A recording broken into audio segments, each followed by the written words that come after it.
বিদেশে গিয়েছে টাকা জমায়, মানে বাড়ি গিয়ে একটা পিকনিক করবে। কি করবে? পিকনিক করবে, ডিজে নেবে, ডিজে বাজাবে আর ডিজেতে নাচবে। এমন গান বুঝলেন চালায়, ও কি যে বলে কি যে কয় কিছুই বোঝা যায় না। ও বুঝে না, বাপও বুঝে না। শুধু ধম ধম ধম ধম করে, বুকে দম দম করে লাগে, হ্যাঁ না? এই তো যুগ, স্টাইল। এই যুগটা যদি আমার দাদু পদ্দাদুদের সময় হতো না, তো পিটিয়ে চামড়া বিনিয়ে দিত, বুঝলেন? কিন্তু যুগটা তো আর তা না।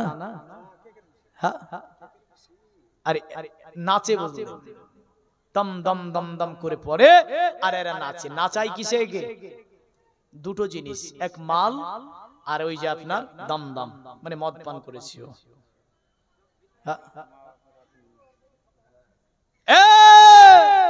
পৃথিবীতে সবচেয়ে বড় যেটা গুনার মা, যেটা সমস্ত গুনার মা হচ্ছে মদ।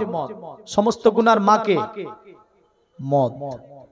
কিন্তু আমার সমাজের কিছু যুবক এখনো মদ পান করে। খবরদার। একদিকে যদি খিঞ্জির শুকরের গোশত রাখা হয় আর একদিকে মদ রাখা হয়, দুটোই হারাম। হারাম না? হারাম না? দুটোই হারাম। আপনাকে বন্দি করে দেওয়া হলো এক জায়গায়, বন্দি হয়ে আছেন, একদিন দুদিন তিন দিন চার দিন পাঁচ দিন খেতে দেয়নি, তবুও দুটি হারাম আপনার উপরে।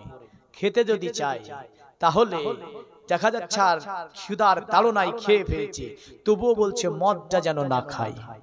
কোনটা না খায়? মদটা যেন না খায়। কারণ মদ খেলে সেন্স হারিয়ে যাবে। বহু কারণ আছে। মদ খেলে সেন্স হারিয়ে যাবে, তোবা করতে হয় কি হয় না বুঝতে পারবে না। আর এটা খেয়েও যদি বেঁচে থাকে, হারামটা খেয়েও যদি বেঁচে থাকে, আল্লাহর কাছে তোবা করার সুযোগ আছে, সেন্স ঠিক থাকবে। থাকবে না? থাকবে না?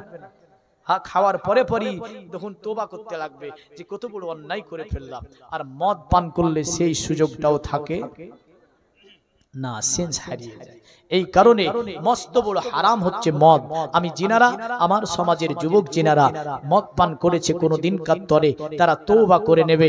জীবনে কোনোদিন বেঁচে থাকতে এই মদ আর মদের গ্লাস স্পর্শ করব না। কোন ব্যক্তি বোতলে পানি নিয়ে বলছে আমি মদ পান করছি, তো মদ এত বড় হারাম, বলা হচ্ছে ওই পানিটা খাওয়া না যায় হয়ে যাবে। কি হবে?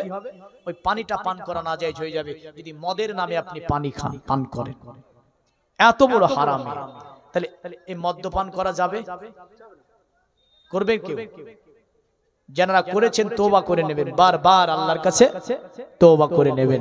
আসি এবার ওই জায়গাটায়, জীবনে আবু বকর মদ্যপান করেনি। জোরে বলেন সুবহানাল্লাহ। এইভাবে গোপার ঘরে আস্তে আস্তে ছেলেটি বড় হতে লাগলো, জ্ঞানে গুণে আপনার চতুর্দিকে ভরা। এমন করে আবু বকর সিদ্দিক আকবর রাদিয়াল্লাহু তাআলা আনহু মক্কার জমিনে নেতা হয়ে উঠলেন তিনি। কারণ বিচার আচার যা হয় আবু বকরকে যেতে হয়। এমন করে নিপীড়িত মানুষের পাশে আবু বকর গিয়ে দাঁড়ায়, অত্যাচারিত মানুষের পাশে গিয়ে আবু বকরকে দিয়ে দাঁড়ায়। এমন করে পদদলিত মানুষের কাছে আবু বকর গিয়ে দাঁড়ায়। কারণ এই আবু বকরের আখলাক চরিত্র ছিল পৃথিবীর জমিনে অতি উত্তম চরিত্রের মানুষ ছিল তিনি। জোরে বলেন সুবহানাল্লাহ। এ জনগণ, এ মুসলমান, আবু বকর সিদ্দিক মক্কাতে যখন 360টি ভূতের পূজা চলে, ওই সময় আমার নবীজি কাবা মুআজ্জামার পাশে গিয়ে বললেন লা ইলাহা ইল্লাল্লাহ মুহাম্মাদুর রাসূলুল্লাহ সাল্লাল্লাহু আলাইহি ওয়াসাল্লাম। সময়টা ছিল কোন? তখন আমার নবীজির বয়স 40 হয়েছে। কত? নবীজির বয়স হয়েছে কত? 40। মাথায় টুপি, মুখে দাড়ি, আপনার এমন করে বলো জুব্বা পরিধান করে বলছে নবী 40 বছর আগে সাধারণ ছিল। নাউজুবিল্লাহ বলবেন না? 40 বছর আগে নাকি সাধারণ ছিল। এই কথাটা ওই মাথায় টুপি, মুখে দাঁড়িয়ে বলে জুব্বা পরে না বলে যদি প্যান্ট শার্ট পরে বলতো কি করতো? জুতাগুলো কেউ নিয়ে যেত না, সব স্টেডে মারত। কিন্তু বলেছে ওই যে আচ্ছা, দুনিয়ার সব মানুষগুলো একদিকে হয়ে যদি বলে একটা নবী বানাবো, পারবে? পারবে না? পারবে না। দুনিয়ার সমস্ত মন্ত্রী, এমএলএ, বিজ্ঞান, জ্ঞানী, গুণী, জ্যোতিষী, মনোঋষি ঝোসি যত জ্ঞানী গুণী আছে সবগুলো একদিকে হয়ে যদি বলে একটা নবী বানাবো, পারবে? পারবে না। তাহলে 40 বছরের নবী কি করে হয়? 40 বছরে নবী হয়? 40 বছরে যদি নবী হয় তো একটা নবী তানব তৈরি করে দেখা না দেখি। এত মানুষ আসছে, বোঝা গেল নবী রুহের জগৎ থেকে নবী। জোরে বলেন সুবহানাল্লাহ। সুবহানাল্লাহ। কোন জগৎ থেকে নবী? রুহের জগৎ থেকে। এনি আপনার সিরাত ইবনে খালদুন আপনার তিনি সিরাত গ্রন্থের মধ্যে মুকদ্দমা ভূমিকা অংশে তিনি লিখেছেন আন-নাকসুল বাসারিয়া আলা সালাসাতি আসনাব। মানুষের রূহগুলো তিন প্রকারের হয়ে থাকে। এক হয় নবীদের রূহ, দ্বিতীয় হয় ওলিদের রূহ, তৃতীয় হয় সাধারণ মানুষের রূহ। জোরে বলেন সুবহানাল্লাহ। রুহের জগতে আমার আল্লাহ নবীদেরকে নবী করি তৈরি করেছে। এই ভ্রান্তকর আলোচনায় পড়বেন না যে 40 বছরে নবী হলো। যাই হোক, আমার নবীজি যখন কলেমার দাওয়াত দেন তখন মক্কাতে বড় বেঈমান বেদিনের আপনার অত্যাচার, কাবাতে বাৎসরিক দুটি কোলে মেলা হয়, বুঝলেন, ছেলে মেয়ের ভিড়ি ভাট্টাগোল হয়, যেখানে আমার নবীজি তাদেরকে ইসলামের দাওয়াত দেয়। আর আমাদের দিকে কিছু মানুষ আপনার বলছে নবী করেছে আমরাও করছি দাওয়াত। কি বলছে? নবী করেছে আমরাও করছি। তা আমি বলি চল যেখানে কীর্তন করে ওখানে গিয়ে বলি তো দেখি মাইক নিয়ে। ওখানে যাব না। কেন যাবি না? পিঠে চামড়া বিনিয়ে দেবে। দেবে না? দেবে না? কিন্তু আমার নবী দাওয়াত দেয় একদম কাবা মুআজ্জামার কাছে উকাজো মেলা, জিলকাদ মাসের উকাজো মেলা, বিরাট একটি মেলা। ওই মেলায় ছেলে মেয়ের ভিড় ভাট্টাগুলো হয়, বুঝলেন, যেটা একদম অবৈধ। অবৈধ না? অবৈধ না? অবৈধ। আর ওই অবৈধ কাজ আমাদের কিছু কিছু জায়গায় হচ্ছে না? হচ্ছে না? ছেলে মেয়ের ভিড় ভাট্টাগুলো হয় না? আর আমাদের ঘরের যুবকেরা তো বুঝলেন মেলা পেলেই হলো, মানে মেলাতে ঠেলা খাওয়া যায় না? মেলাতে ঠেলা খাবে। আমি আপনার যাচ্ছি নদিয়া প্রোগ্রামে, তো পাটকাবাড়ির ঘাট পার করতে গিয়ে পূজা ডোবানো সব সময় বিরাট জ্যাম, বুঝলেন। চাবিটাকে উঠিয়ে গাড়ি থেকে পকেটে রাখলাম, কেউ যদি নিয়ে নেয় ওর মধ্যে। এদিকে সব দিকে মানুষ, শেষের দিকে দেখছি আশেপাশে যতটা ছেলে সবগুলো মুসলমান। আমি তাজ্জুব হয়ে গেলাম যে এরা এসেছে একটা উদ্দেশ্য নিয়ে। উদ্দেশ্য নিয়ে এসেছে। এই ব্রাহ্মণ গোত্রের পণ্ডিতেরা, আমি তোমাদেরকে বলবো, তোমাদের ধর্মের মধ্যে যদি আপনার এটাকে অবৈধ বলা থাকে কেন বলতে চাও না? তুমি কি জানো শুধু মুসলমান সমাজে এটা বলেছে তা নয়। সনাতন ধর্ম লেখা আছে অদং পස්සপ্পম প্রি সনাতন পদগহরো মাতে কস্পলক দসন্ত সারি ব্রহ্ম ভুবিত। পৃথিবীতে ছেলে এবং মেয়ে এক জায়গায় হতে পারবে না। যুবক যখন রাস্তা দিয়ে যাবে যুবতীকে দেখে টিটকারি মারতে পারবে না। কি সুন্দর কথা বললে। যুবক রাস্তা দিয়ে যখন যাবে তুমি তোমার হালকুম থেকে নিয়ে একদম ঘাটনুর উপর পর্যন্ত ঢেকে থাকো, ঘাটনু পর্যন্ত। আর এখন যুবক আপনার আন্ডার পরে চলাফেরা করে, আর নারী তো বলছে তুই আন্ডার পরলে আমি জাঙ্গা পরবো। কিছু কিছু, সবাইকে বলছি না কিন্তু।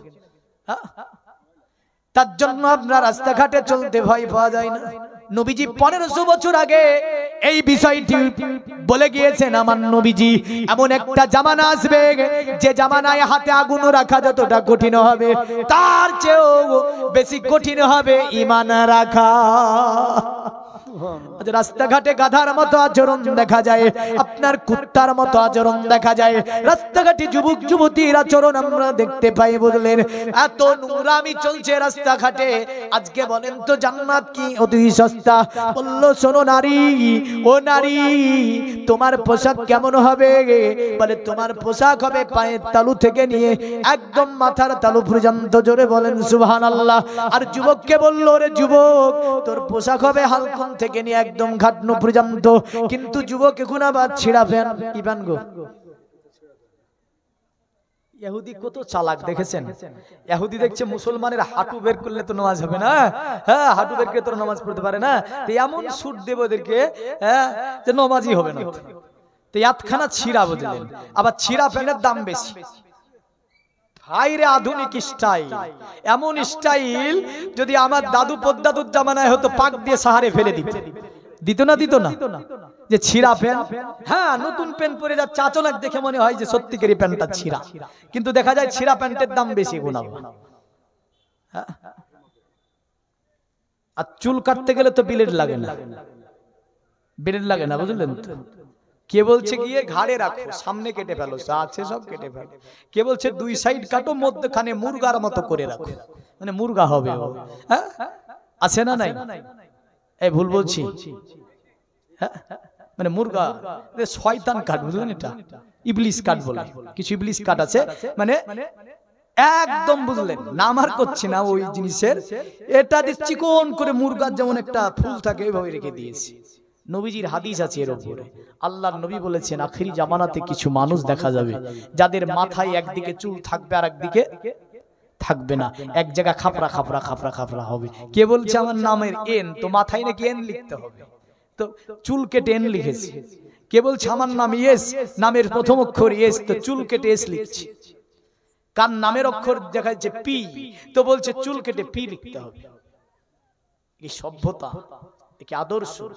এই মুসলমান, খবরদার অন্য জাতিকে অনুসরণ করবেন না। নবীজি বলেছেন মান তাসাব্বা বিকৌমিহি ফাওয়া মিনহুম। পৃথিবীর জমিনে তুমি যে জাতিকে অনুসরণ করে চলবে, যে জাতির স্টাইল মেনে চলবে, যেমন চলাফেরা করা, এই সমস্তগুলি অন্য জাতির সঙ্গে যদি তোমার লাইফ স্টাইল মিলে যায়, কাল কিয়ামতের দিনে আমার আল্লাহ তোমাকে ওই জাতির সঙ্গে উদিত করবে। পৃথিবীর মুমিন মুসলমান তো আপনার বেদে বলল মাতে কাসমালা কদা সন্তাসারি ব্রহ্মভূমিত নারাজারি হবে, তাদের পায়ের তালু থেকে নিয়ে মায়ের মাথার তালু পর্যন্ত ঢাকা থাকবে।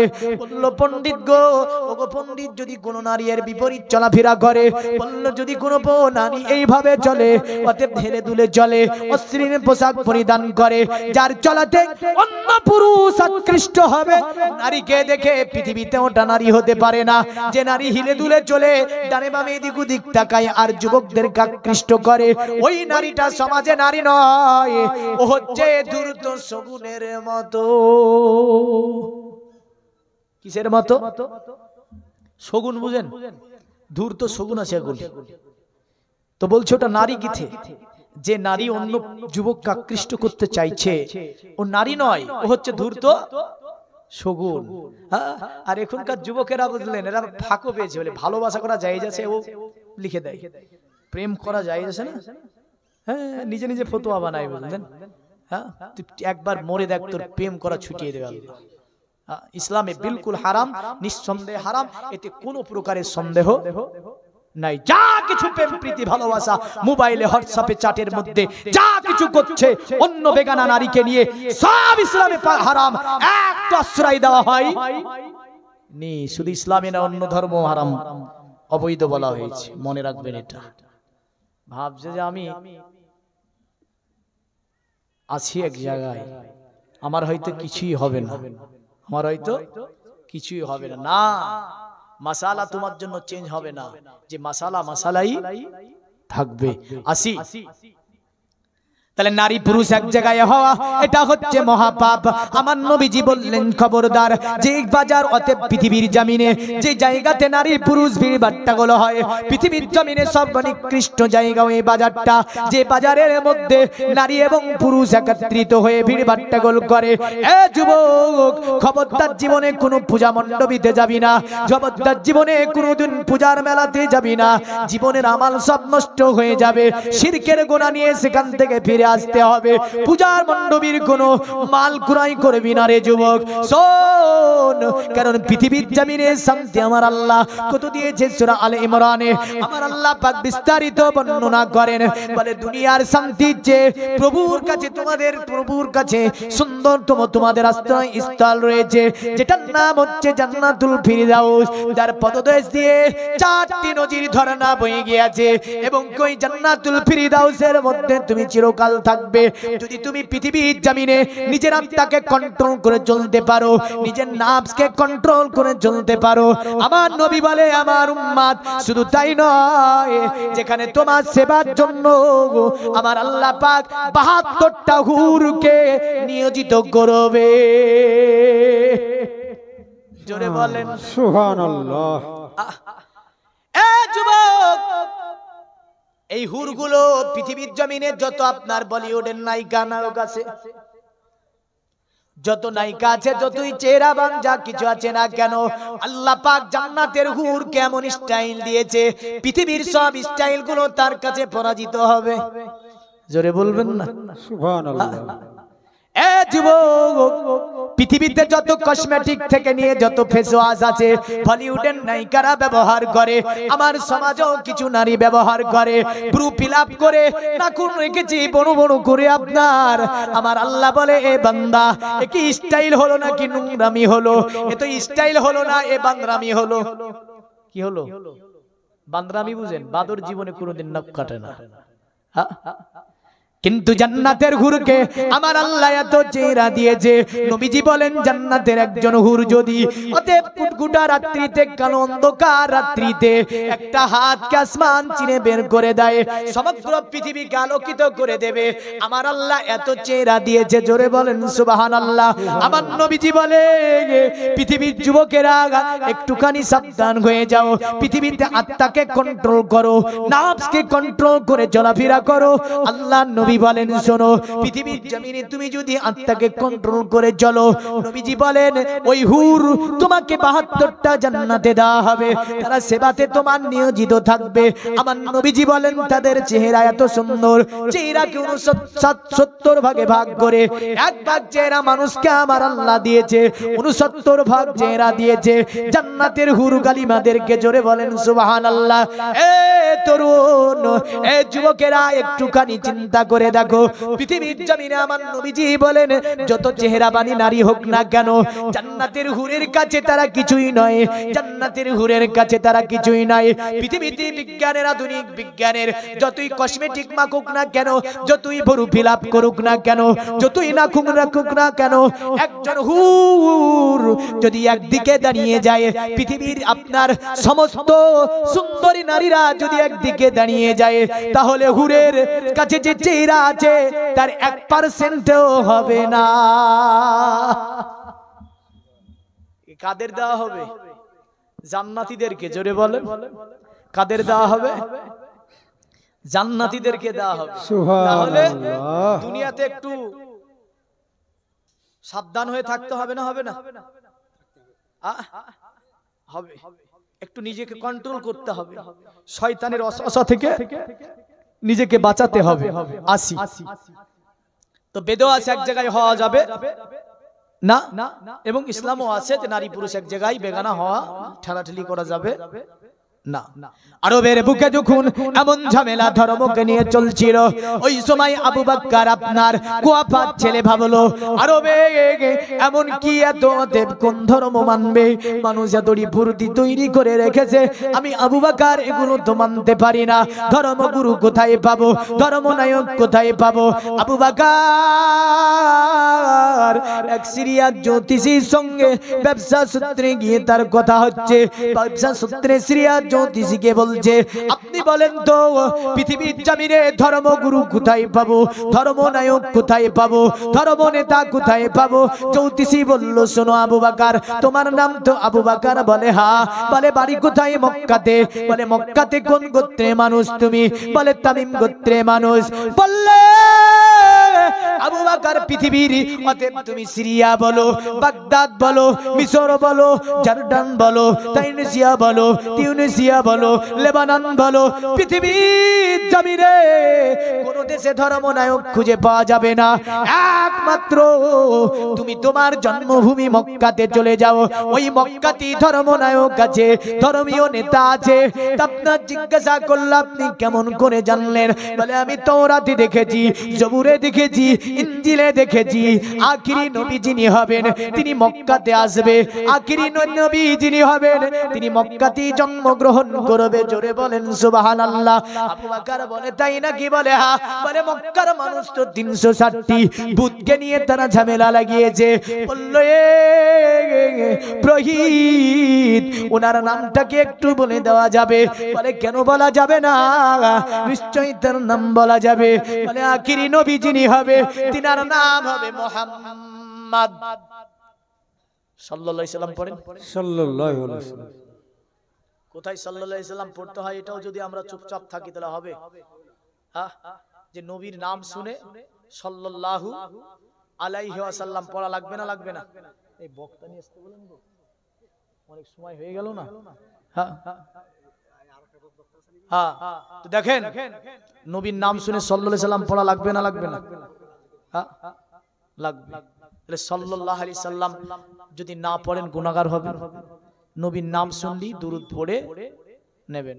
আসি, তা আমার নবীজি সাল্লাল্লাহু আলাইহি সাল্লামের নাম তাওরাতে ছিল, জবুরে ছিল, ইনজিলে ছিল আপনার। এমন করে জ্যোতিষী মনোঋষি যোশী যারা যত কিতাব পৃথিবীতে রচনা হয়েছে আমার নবীজির নাম তাতে পাওয়া যায়। জোরে বলেন সুবহানাল্লাহ। আরো জোরে বলতে হবে সুবহানাল্লাহ। নারায়ে তাকবীর। আল্লাহু আকবার। দেখেছেন কত জোরে মেরেছে? হ্যাঁ, কারণ জাজবা, ভালোবাসা, মহব্বত। নারায়ে রিসালাত ইয়া রাসূলুল্লাহ। দেখেছেন বয়স যদিও অনেক হয়ে গেছে কিন্তু এখনো ভলিউম ঠিক আছে। সুবহানাল্লাহ। হ্যাঁ, চার্জ ভালো আছে, আর আপনাদের চার্জ কিন্তু কমে গেছে। নারায়ে রিসালাত ইয়া রাসূলুল্লাহ। ইয়া রাসূলুল্লাহ।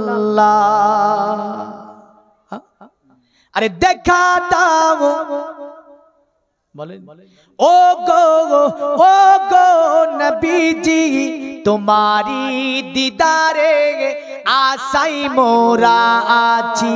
জোরে জোরে জোরে সুবহানাল্লাহ সুবহানাল্লাহ। কারণ নবীজি দিদারের আশায় আছেন না? না, দুই চোখ ভরে দেখব আল্লাহর পয়গম্বর। নারায়ে তাকবীর তাকবীর বলতে পারে না। আল্লাহু আকবার। নারায়ে রিসালাত ইয়া রাসূলুল্লাহ। নারায়ে রিসালাত ইয়া রাসূলুল্লাহ।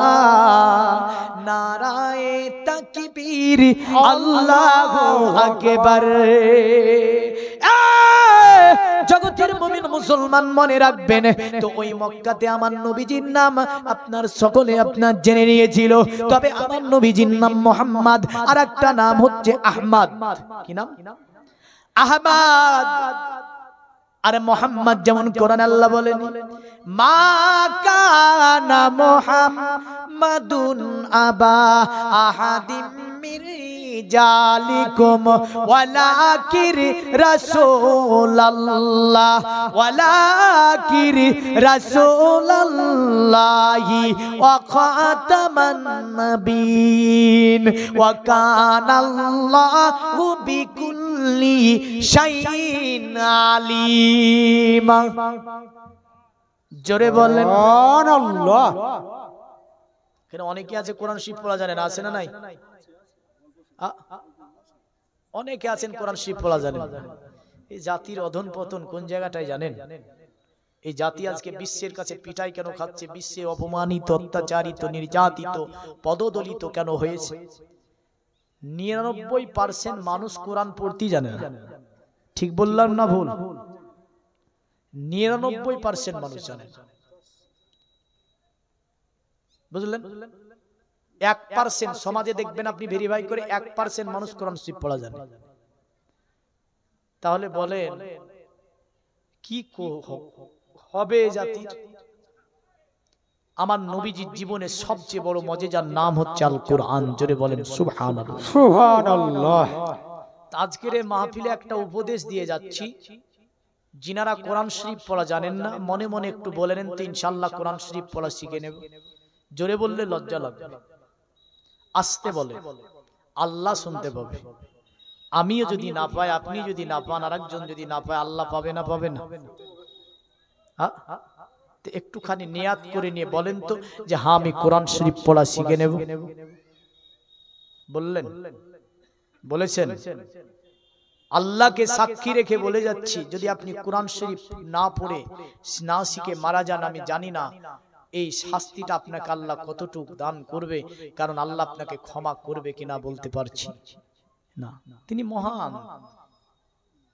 তবে হ্যাঁ, এটা দায়িত্ব আছে আমাদের উপরে, প্রতিটা মুসলমান নর আর নারীর উপরে রাসূলুল্লাহ আমার কোরআনকে শিখা ওয়াজিব করেছে, ফরজ করেছে। জোরে বলেন সুবহানাল্লাহ।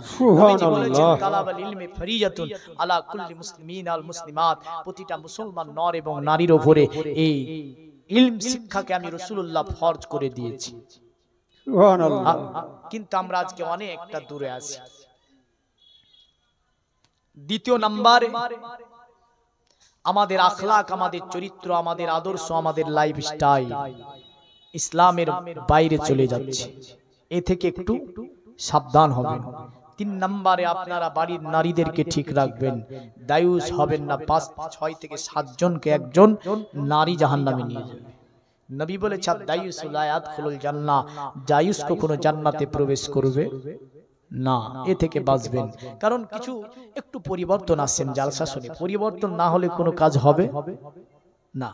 আমার আল্লাহ বলছে মুহাম্মদ সাল্লাল্লাহু আলাইহি সাল্লাম কোন পুরুষের পিতা নয়, আর এই নবী হচ্ছে নবীদের সমর্পণকারী নবী, কারণ আমি আল্লাহ আর কোন নবী রাসূল দুনিয়াতে পাঠাবো না। জোরে বলেন সুবহানাল্লাহ।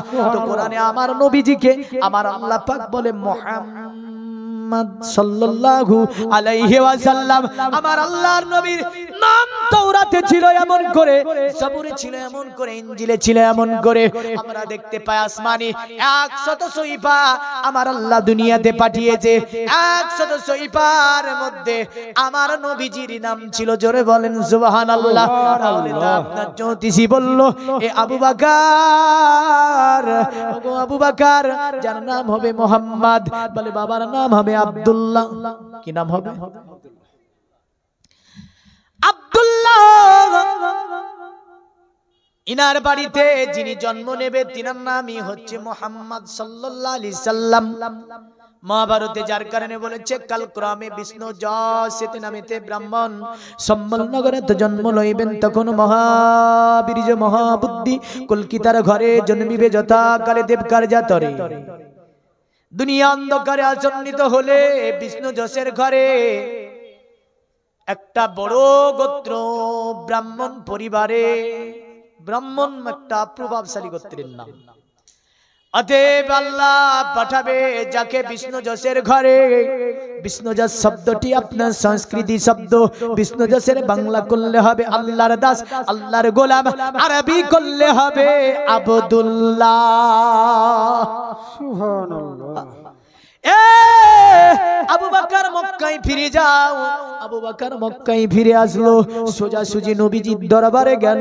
যাবার পরে নবীকে বলে ইয়া রাসূলুল্লাহ, ইয়া হাবিবাল্লাহ, ওগো নবীজি আপনি আমাকে কলেমা লা ইলাহা ইল্লাল্লাহ, লা ইলাহা ইল্লাল্লাহ, লা ইলাহা ইল্লাল্লাহ মুহাম্মাদুর রাসূলুল্লাহ সাল্লাল্লাহু আলাইহি সাল্লাম পড়ে ইসলামে দীক্ষিত করিয়ে নিন।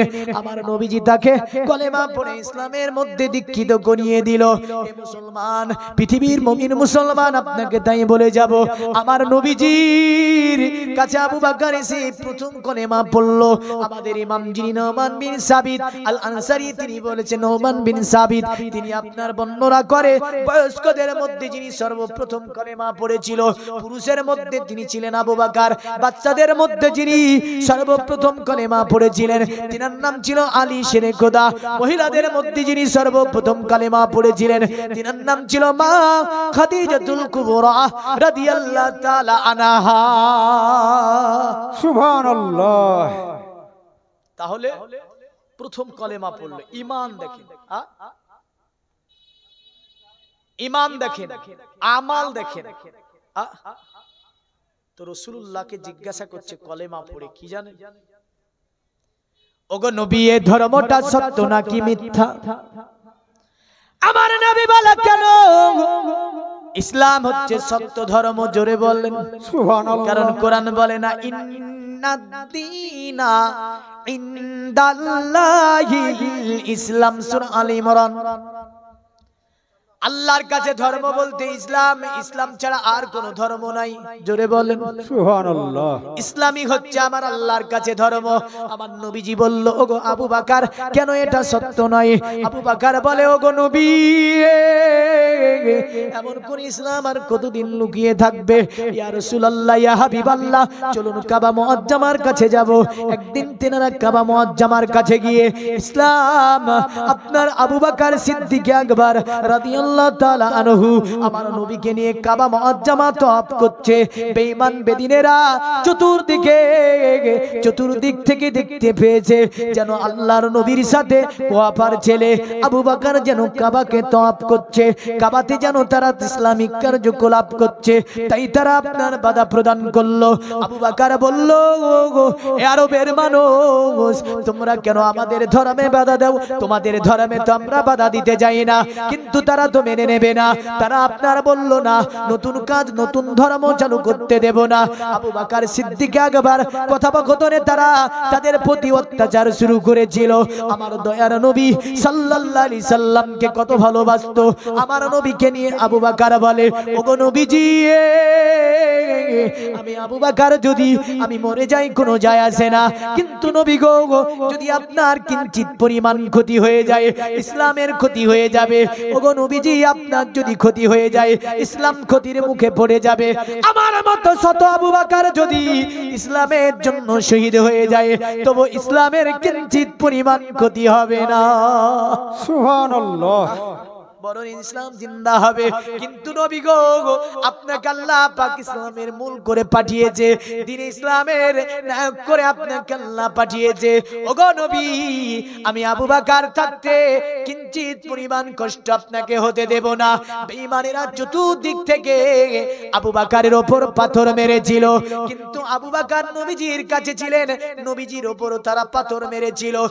একটা পাথরও আমার নবীজিকে লাগতে দেননি তিনি।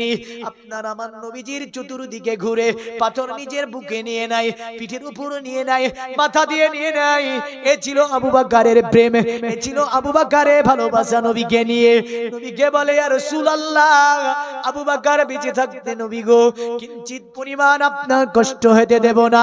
এ জগতের মুমিন মুসলমান, নবীকে যে কত ভালোবেসেছিল, নবীকে সে কত চেয়েছিল জানেন? নবীকে জানের চেয়েও বেশি আবু বকর আমার নবীজিকে ভালোবেসেছিল। আল্লাহুম্মা সাল্লি আলা সাইয়্যিদিনা মাওলানা মুহাম্মদ আলা আলি সাইয়্যিদিনা মাওলানা মুহাম্মদ। দুই সাথীকে জোরে জোরে জোরে জোরে সুবহানাল্লাহ। পাশে তে নিয়ে হায় আরামে আছো নিঝুম নিরালায়। জোরে বলেন সুবহানাল্লাহ। সারা দাও রাসূলুল্লাহ, ডাকে যে আশিক তোমার। জোরে বলবেন না? সুবহানাল্লাহ। মোহাব্বত ভালোবাসা লাগবে। ইয়া রাসূলুল্লাহ, ইয়া হাবিবাল্লাহ, নূরেতে উজ্জ্বল চেহারা তোমার, দেখিলে হারাম দুজখেরই নাম। জোরে বলেন সুবহানাল্লাহ। আমার নবীজির চেহারা নূর। এখানে বলছে নবী মাটি। হ্যাঁ, আরে বেদও নবীকে নূর আছে, নূর বলেছে, মন্ত্র আছে আমার কাছে। বেদের মধ্যেও নবীকে মাটি বলার ক্ষমতা রাখেনি মনোঋষিরা। মনোঋষিরা বলতে গিয়ে বলেছে নবী নূর, মানে নবী লাইট। জোরে বলেন সুবহানাল্লাহ। সুবহানাল্লাহ। মন্ত্র আজ বললাম না, যাই হোক আছে। নূরেতে উজ্জ্বল চেহারা তোমার, দেখিলে নাম দুজখেরই নাম। তুমি কবে দিবে এ মুলাকাত, দিদার দাও আমারে, জোরে জোরে জোরে সুবহানাল্লাহ তুমি সুবহানাল্লাহ। কবে দিবে এ মুলাকাত, দিদার দাও আমারে ইয়া রাসূলুল্লাহ ইয়া হাবিবাল্লাহ ইয়া রাসূলুল্লাহ ইয়া হাবিবাল্লাহ। ডেকে নাও রাসূলুল্লাহ রওজা পাকের কিনারে, আমি কেঁদে কেঁদে হই গো সারা, ধন্য কারো দিদারে, জোরে বলেন সুবহানাল্লাহ। কারণ নবীজির যদি দিদার পেয়ে যাই ধন্য হবে না, হবে না, ধন্য হয়ে যাবে। তো যাই হোক বলতেছিলাম, নবীর প্রেম সাহাবীদের মতো করতে হবে। সাহাবী আবু বকর নবীজির জন্য চতুর্দিকে ঘুরে এত পাথর বেঈমানেরা মেরেছিল, আবু বকরের আপনার রক্তে রক্তিত হয়ে গেল শরীর। আবু বকর কাবা মুআজ্জামার পাশে পড়ে গেলেন। ইতিমধ্যে যায়েদ ইবনে আরকাম আমার নবীকে নিয়ে বাড়ির দিকে আপনার রওনা দিলেন। আর বানি তামিমের মানুষেরা শুনলো আমাদের আবু বকরকে মেরেছে, তারা দৌড় দিয়ে আসলো, আবু বকরকে সেখান থেকে উঠিয়ে নিয়ে বাড়ির দিকে আপনার চলে গেল। যে সময় আবু বকর আপনার অজ্ঞান হয়েছিল, জগতের মানুষ আমার নবী কেন এত ভালোবাসেন তো আবু বকরকে জানেন? আপনার বাড়িতে তামিমের মানুষেরা পুরো আপনার আবু বকরের বাড়িতে ভর্তি হয়ে গেল, বলে আমাদের আবু বকরকে মেরেছে, যদি এর বদলা আমরাও নেব। কারণ ওই সময় গোত্র টানাটানি ছিল আপনার, যদি আবু বকর কলেমা পড়েছে, মা তখন কলেমা পড়েনি, ওই সময়তে আপনার তামিমের অন্য ব্যক্তিরা কলেমা পড়েনি। তবে আবু বকর সিদ্দিক আকবর রাদিয়াল্লাহু তাআলা আনহু তিনি অজ্ঞান হয়ে আছেন বাড়িতে, আপনার জ্ঞান ফেরানোর জন্য চেষ্টা চলে। আপনার পুরো দিনটা চলে গেল, সন্ধ্যা নেমে আসলো, সন্ধ্যার সময় আবু বকরের জ্ঞান ফিরে আসলো। আবু বকরের যখন জ্ঞান ফিরে যায়, জবানে একটাই কথা, ইয়া রাসূলুল্লাহ, আমার নবীজি কোথায় আছে, আমার নবীজি কেমন আছে, আমার নবীর কোনো ক্ষতি হয়নি তো, জোরে বলেন সুবহানাল্লাহ। মা সালমা বলছে আবু বকর একটু পানি পান করে নাও তুমি, কারণ পুরা দিন অজ্ঞান হয়ে আছো আবু বকর, একটু পানি পান করিয়ে নাও। আবু বকর বলে না গো মা, ও গো মা, আমার নবীজি কোথায় আছে, আমার নবীজি কেমন আছে, নবীকে না দেখা পর্যন্ত আমি আবু বকর একটু পানিও পান করব না, আমি আবু বকর খাবারও ভক্ষণ করব না, জোরে বলেন সুবহানাল্লাহ। তামিমের মানুষেরা বলে সালমা, যার জন্য আমরা কষ্ট করলাম, কাবার পাশ থেকে যাকে কুড়িয়ে নিয়ে আসলাম, এই সালমা একটুখানি তোমার সন্তানকে বোঝাও, আমরা থাকবো না এখানে, আর আমরা চলে গেলাম। বলে আবু বকর তুমি যদি নবীর সঙ্গ দাও তাহলে তোমার সঙ্গ আমরা দিতে পারবো না। আবু বকর বলল, মানুষেরা তোমরা যতই বলো না কেন, তোমরা আমার সঙ্গে দেবে না, আমি মুহাম্মাদের সঙ্গী দেব, এতে আমি আবু বকর আর কারো সঙ্গী চাই না। আমি আবু বকর আমার কণ্ঠে জান থাকতে নবীজির সঙ্গী থেকে আমি বিতাড়িত হব না, নবীকে আমার অন্তর থেকে হারাতে দেব না। সালমার কাছে বলল, সালমা মা, তার মায়ের নাম সালমা। তামিমের মানুষেরা বলল, এ সালমা আবু বকরকে একটু বুঝাও, আমরা চলে গেলাম। তারা চলে গেল। সালমা বলে, আমার ছেলে একটু খাবার তুমি ভক্ষণ করে নাও। আবু বকর বলে, না গো মা, ও গো মা, আমি আবু বকর খাবার ভক্ষণ করব না গো মা, ও মা, যতক্ষণ আমার দয়ার নবীকে আমি আবু বকর দেখতে না পাবো, আমার দয়ার নবী কেমন আছে আমি জানতে না পারবো, ও গো মা, আমি আবু বকর একটু খাবার ভক্ষণ করব না। সালমা দেখলো ব্যাপারটা আলাদা, আমার আবু বকরকে খাওয়ানো পান করানো যাবে না।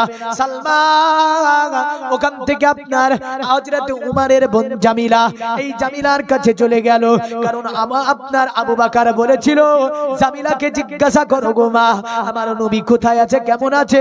জামিলার কাছে সালমা গিয়ে বলল, জামিলা, এ জামিলা, আমার ছেলে আবু বকরের অবস্থা বড় খারাপ, গোটা দিন তো অজ্ঞান ছিল, জ্ঞান ফিরিয়ে নবী নবী করে, কারণ নবী ছাড়া আর অন্য কিছু চিনে না। अरे चमन चमन की दिलकशी गुलों की है उताजगी है कितना प्यारा नाम। जोरे जोरे जोरे सुभानअल्लाह। अरे चमन चमन की दिलकशी गुलों की है ओ ताजगी है चंद जिससे सबो नमी ओ कहा कशा की रोशनी फजाओ की ओ रागिनी हवाओं की ओ नगमगी है कितना प्यारा नाम भी नबी नबी नबी नबी नबी नबी नबी नबी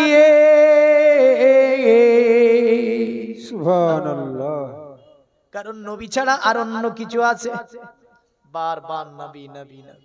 আবু বকর এত কষ্টের মধ্যে তবুও বলছেন নবী নবী নবী নবী। জোরে বলেন সুবহানাল্লাহ। জামিলা বলল না আমি এটা বলতে পারবো না, কারণ জামিলা চুপ ছিল ওই সময়। তার মানে তিনি ভাবছিলেন নবী কোথায় আছে। জামিলা তো জানে যদি বলে দেয় তাহলে হয়তো কোনো আবার ঝামেলার সৃষ্টি করতে পারে, কারণ সালমা কলেমা পড়েনি এখনো। তাই জামিলা বলল না। জগতের মানুষ তবে জামিলা আপনার সালমাকে বলল, একটু যদি আপনি অনুমতি দেন আপনার ছেলে আবু বকরের সঙ্গে আমি দেখা করব। সালমা জামিলাকে বলল, যেতে পারো তুমি।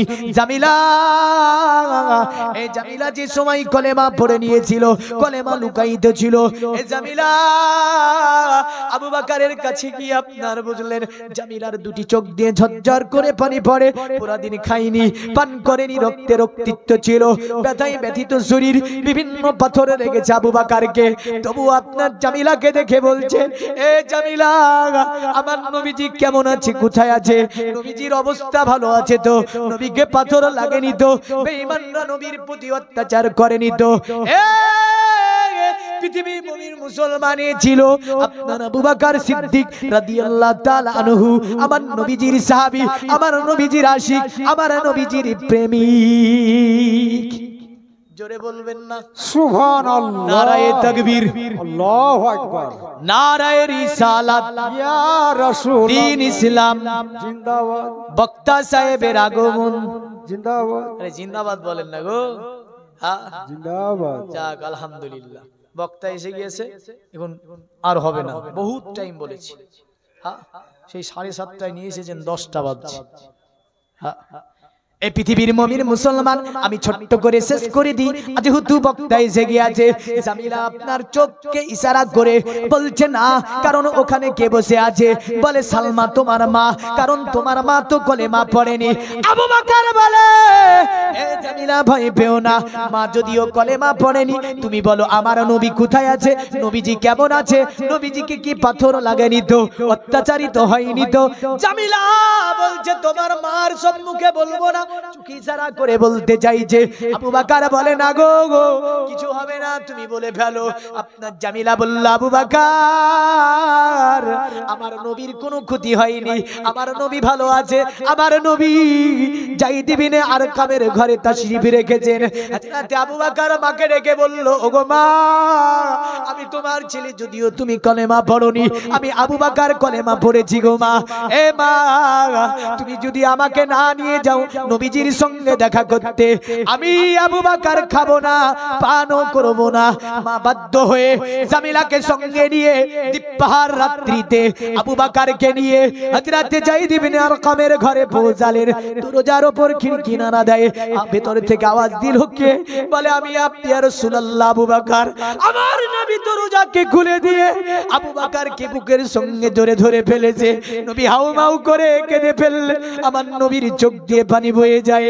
বলে আবু বকর, এ আবু বকর, তোমাকে যখন তারা পাথর মারে আমি নবীজি আমাকে একটাও পাথর তুমি লাগতে দাওনি। জামিলা বলে ইয়া রাসূলুল্লাহ আপনাকে না দেখে পুরো দিন অজ্ঞান হয়েছিল, কিন্তু আপনাকে না দেখে আমার ছেলেকে আমি একটু পানিও পান করাতে পারিনি। আমার নবী বুকের সঙ্গে নিয়ে বলল আল্লাহ আবু বকরকে আমি ভালোবাসি, আবু বকরকে তুমি কবুল করো। আবু বকর আমার এ জগতের সাথী, আবু বকর আমার পরের জগতের সাথী। আল্লাহ পাক কবুল করে। মহান রব্বুল আলামিন সকলকে 5 ওয়াক্ত নামাজ পড়ার তৌফিক দেয়। রাসূলের ভালোবাসা মহব্বত প্রেম অন্তরে নিয়ে দুনিয়ার জমিনে 5 ওয়াক্ত নামাজ পড়ে ঈমান আমল সঙ্গে নিয়ে ভয়াবহ করে যাবার তৌফিক এনায়েত করে। সকলে বলি আল্লাহুম্মা আমিন। ওয়া আখিরি দাওয়ানা আলহামদুলিল্লাহি রাব্বিল আলামিন। বলার মধ্যে ভুল ত্রুটি মার্জনীয়। আসসালামু আলাইকুম ওয়া রাহমাতুল্লাহি ওয়া বারাকাতুহু। ওয়া আলাইকুম আসসালাম।